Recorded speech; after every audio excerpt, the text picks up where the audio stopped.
Welcome students.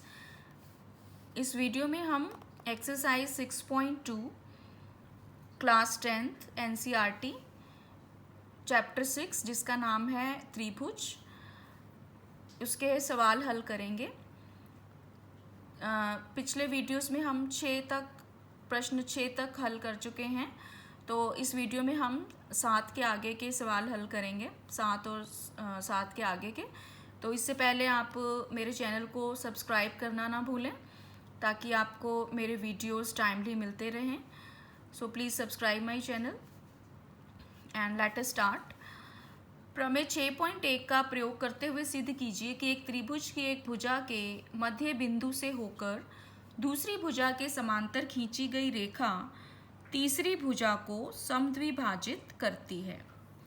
तो इसमें देखिए, सबसे पहले हम इसकी आकृति बनाएंगे। इसमें हमने एक त्रिभुज लिया और इस त्रिभुज में इसकी एक भुजा के मध्य बिंदु से, तो मान लीजिए ई इसका मध्य बिंदु है ए बी का, इससे होकर हमने एक रेखा खींचनी है। मान लीजिए वो ए सी को एफ पर काटती है। तो हमने क्या सिद्ध करना है कि ये जो ई एफ रेखा है ये बी सी के समांतर हमें दी हुई है। हमने क्या सिद्ध करना है कि एफ जो है वो भुजा ए सी का मध्य बिंदु है। एफ इसको समद्विभाजित करता है, यानी कि एफ भुजा ए सी का मध्य बिंदु है। तो इसमें हमें ई एफ समांतर बी सी ये हमें दिया हुआ है और ई भुजा ए बी का मध्य बिंदु है।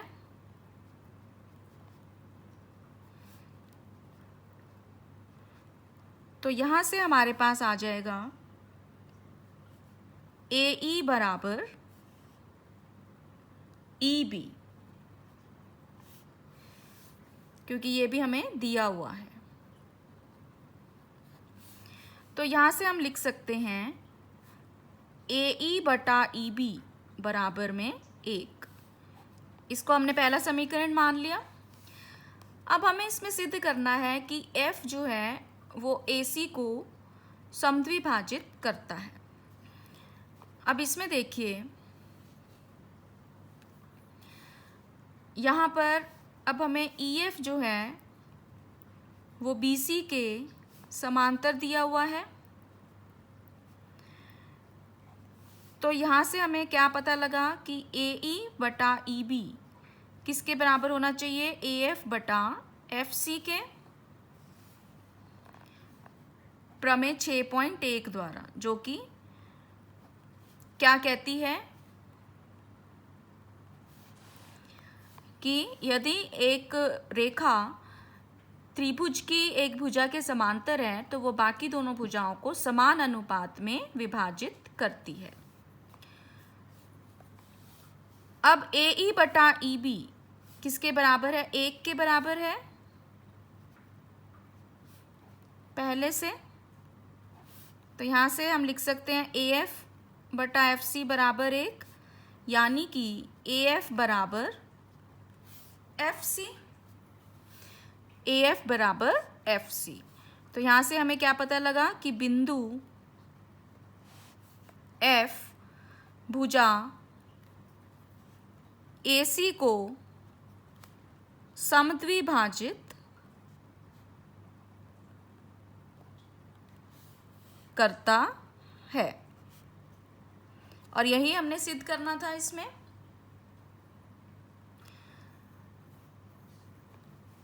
क्योंकि हमें सवाल में यही दिया है, सिद्ध कीजिए कि एक त्रिभुज की एक भुजा के मध्य बिंदु से होकर दूसरी भुजा के समांतर खींची गई रेखा तीसरी भुजा को समद्विभाजित करती है। तो यही हमने सिद्ध करा कि बिंदु एफ भुजा ए सी को समद्विभाजित करता है। तो इसके साथ ये 7वां सवाल हमारा समाप्त हुआ। अब आइए आगे 8वां सवाल देखते हैं। अब 8वें में हमें दिया है कि प्रमेय 6.2 का प्रयोग करते हुए सिद्ध कीजिए कि एक त्रिभुज की किन्हीं दो भुजाओं के मध्य बिंदुओं को मिलाने वाली रेखा तीसरी भुजा के समांतर होती है। तो इसमें भी हम एक त्रिभुज बनाते हैं ABC और इसमें इसके AB का मध्य बिंदु E, BC का F, हमने इसको मिला दिया। तो हमने क्या सिद्ध करना है कि EF जो है वो भुजा BC के समांतर होगा। तो त्रिभुज ABC में बिंदु E भुजा AB का मध्य बिंदु है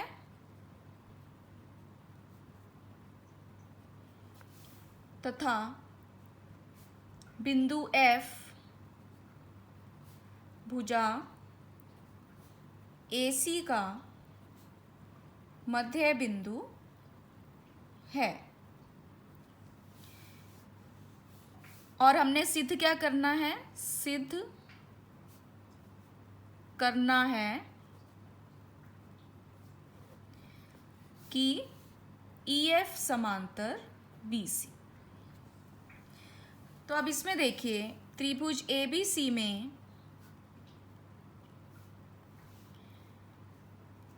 AE बराबर EB,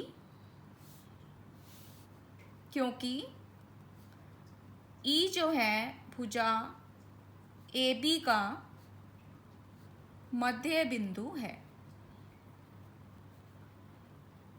तो यहाँ से AE बराबर EB आ गया। तो हम लिख सकते हैं कि AE बटा EB बराबर 1। इसको हम पहला समीकरण मान लेंगे। अब इसी प्रकार AF बराबर FC, क्योंकि F भुजा AC का मध्य बिंदु है। तो यहाँ से हमारे पास आ गया AF बटा FC बराबर 1। इसको 2 मान लिया। अब पहली और दूसरी से हमें क्या पता लगा कि AE बटा EB, ये भी इसका मान भी 1 है और AF बटा FC का मान भी 1 है, तो दोनों बराबर होने चाहिए। AE बटा EB बराबर AF बटा FC। तो यहाँ से हमारे पास क्या आ गया कि ये अनुपात AE बटा EB का अनुपात AF बटा FC के अनुपात के बराबर है। तो यहाँ से हमारे पास आ गया कि जो रेखा EF है वो किसके समांतर होगी? BC के, क्योंकि प्रमेय 6.2 द्वारा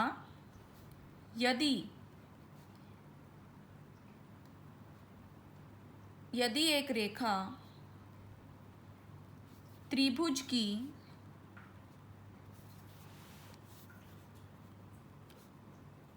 दो भुजाओं को समान अनुपात में विभाजित करे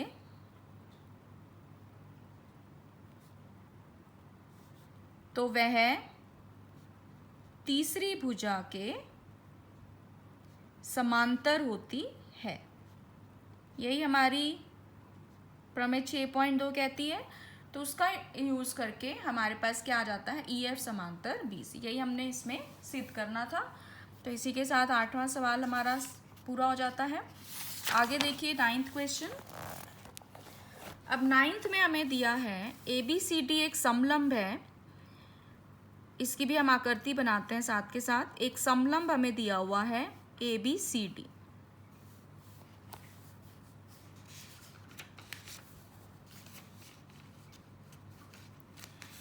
अब इसमें AB जो है वो समांतर है DC के, ये हमें दिया हुआ है। और इसके विकर्ण, हमने इसके विकर्ण बना लिए, परस्पर बिंदुओं पर प्रतिच्छेद करते हैं। और हमने क्या दर्शाना है कि AO बटा BO बराबर CO बटा DO। तो इसमें हम एक रचना करेंगे। सबसे पहले इस समलंब में एक हम रेखा खींचेंगे EF, जो कि सी डी के समांतर है। तो ई एफ समांतर सी डी खींचो। तो आप देखिए, अब सबसे पहले त्रिभुज हम लेते हैं ए डी सी। त्रिभुज ए डी सी में अब देखो ईओ जो है वो समांतर है सी डी के, क्योंकि पूरी भुजा ई एफ समांतर है तो ईओ भी सी डी के समांतर हुआ। तो यहाँ से हमारे पास प्रमेय 6.1 जो कि आधारभूत समानुपातिकता प्रमेय है, उसके द्वारा क्या आ जाएगा हमारे पास, ए ई बटा ई डी बराबर ए ओ बटा ओ सी, जिसको हम और किस तरीके से लिख सकते हैं, ए ई बटा ई डी बराबर ए ओ बटा सी ओ, ऐसे भी लिख सकते हैं इसको हम फर्स्ट मार्क कर लेते हैं। अब हम लेंगे त्रिभुज ए बी डी। अब इस त्रिभुज में देखिए ए बी डी, इसको हम, ये त्रिभुज है हमारा, अलग से बना लेते हैं। ये हमारी रेखा है ई ओ। अब इसको अगर हम उल्टा करके देखें तो ये जो ई ओ है वो समांतर है ए बी के, क्योंकि ए बी सी डी एक समलंब है। तो ए बी समांतर सी डी होगा। अब सी डी ई ओ के समांतर है तो ए बी भी ई ओ के समांतर होगी। तो यहाँ से हमारे पास आ जाता है ई डी ई बटा ई ए बराबर डी ओ बटा ओ बी, जिसको हम और कैसे लिख सकते हैं, ई डी बटा ए ई बराबर डी ओ बटा बी ओ। और इसको हम दोनों तरफ व्युत्क्रम ले लेते हैं तो ए ई बटा ई डी का मान आ गया बी ओ बटा डी ओ। ये सेकंड इक्वेशन आ गई हमारी। अब फर्स्ट और सेकंड से, पहले और दूसरे से हमें क्या पता चल रहा है, ए ई बटा ई डी ए ओ बटा ओ सी के बराबर है, और दूसरे से यही ए ई बटा ई डी किसके बराबर है, बी ओ बटा डी ओ के। तो इसका मतलब ए ओ बटा ओ सी किसके बराबर होना चाहिए, बी ओ बटा डी ओ के। ए ओ बटा सी ओ लिख लेते हैं यहाँ पे, ओ सी की जगह। ए ओ बटा सी ओ किसके बराबर होना चाहिए, बी ओ बटा डी ओ के। अब इस सी ओ को ऊपर ले जाओ और बी ओ को नीचे ले आते हैं, तो इसको हम इस तरीके से भी लिख सकते हैं। इनको हमने एक्सचेंज कर दिया दोनों को। तो यही हमने सिद्ध करना था कि ए ओ बटा बी ओ बराबर है सी ओ बटा डी ओ के। तो इसके साथ 9वां सवाल हमारा समाप्त होता है। आइए देखिए अब 10वां सवाल इसका। अब 10th क्वेश्चन में भी हमें दिया हुआ है एक चतुर्भुज ए बी सी डी। इसमें भी हम पहले आकृति बनाते हैं इसकी। एक चतुर्भुज ए बी सी डी के विकर्ण परस्पर बिंदुओं पर इस प्रकार प्रतिच्छेद करते हैं कि ए ओ बटा बी ओ बराबर है सी ओ बटा डी ओ के। दर्शाइए कि ए बी सी डी एक समलंब है। तो मान लीजिए ये हमारा चतुर्भुज है और इसके विकर्ण ओ पर प्रतिच्छेद कर रहे हैं। अब हमें ए ओ बटा बी ओ बराबर सी ओ बटा डी ओ दिया हुआ है, और हमने सिद्ध क्या करना है कि यह एक समलंब है। सिद्ध करना है कि ए बी सी डी एक समलंब है। तो उसके लिए हमें क्या सिद्ध करना होगा कि जो ये दोनों भुजाएं हैं ए बी समांतर क्या होना चाहिए, डी सी। ये हमने सिद्ध करना है इसमें, क्योंकि किसी भी त्रिभुज की दो भुजाएं यदि समांतर हों तो वो क्या होता है, समलंब। तो अब इसमें देखिए, इसमें भी हम एक रचना करेंगे। अब इसमें हम एक रेखा खींचेंगे ई ओ। ई ओ हमने खींच दी समांतर ए बी। ए बी के समांतर हमने एक रेखा खींच दी ई ओ। अब इसमें देखिए सबसे पहले त्रिभुज ए बी डी में, देखिए त्रिभुज ए बी डी में अब ई ओ जो है वो समांतर है ए बी के। ये हमारा त्रिभुज है ए बी डी, जिसमें ई ओ समांतर है ए बी के। तो यहाँ से हमारे पास आ जाता है डी ई बटा ई ए बराबर डी ओ बटा ओ बी, प्रमेय 6.1 द्वारा, जिसको हम क्या लिख सकते हैं, डी ई बटा ई ए, या इसको हम लिख लेते हैं ई डी बटा ए ई बराबर डी ओ बटा बी ओ। इसको हम इस तरह से भी लिख सकते हैं, बस हमने डी ई की जगह ई डी लिख दिया, ई ए की जगह ए ई लिख दिया, उससे ये इक्वेशन हमारी सेम रहेगी। अब हम दूसरा त्रिभुज लेते हैं, त्रिभुज।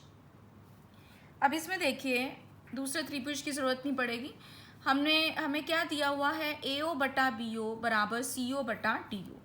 अब हमें ए ओ बटा बी ओ बराबर दिया है सी ओ बटा डी ओ के, ये हमें दिया हुआ है।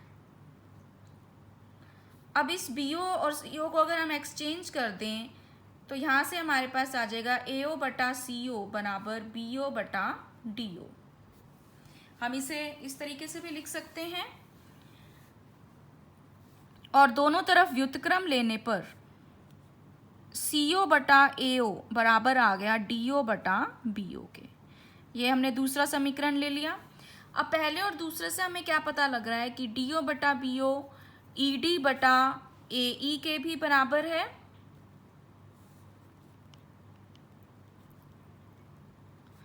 और डी ओ बटा बी ओ सी ओ बटा ए ओ के भी बराबर है। तो ये दोनों भी आपस में बराबर हो जाएंगे पहले और दूसरे से। ई डी बटा ए ई बराबर आ गया सी ओ बटा ए ओ के, जिसको हम व्युत्क्रम लेने पर लिख सकते हैं ए ई बटा ई डी बराबर ए ओ बटा सी ओ। तो अब इस आकृति में यदि हम देखें ए ई बटा ई डी किसके बराबर आ गया, ए ओ बटा ओ सी के। तो इसका मतलब ये अनुपात बराबर हैं। तो प्रमेय 6.2 द्वारा जो हमारी रेखा ई ओ है वो किसके समांतर होनी चाहिए, डी सी के। प्रमेय 6.2 द्वारा। तो यहाँ से अब ईओ किसके बराबर था, ईओ किसके समांतर हमने खींचा था, ए बी के, परंतु ईओ समांतर ए बी भी है। तो this implies EO D C के समांतर है, ईओ ए बी के समांतर है। तो यहाँ से आ जाएगा ए बी समांतर डी सी, यानी कि ए बी सी डी एक समलंब है।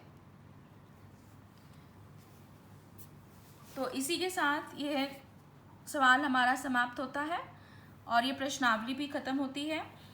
अगर आपको ये वीडियो पसंद आए तो इस चैनल को सब्सक्राइब करें और मेरा वीडियो लाइक एंड शेयर करें। धन्यवाद।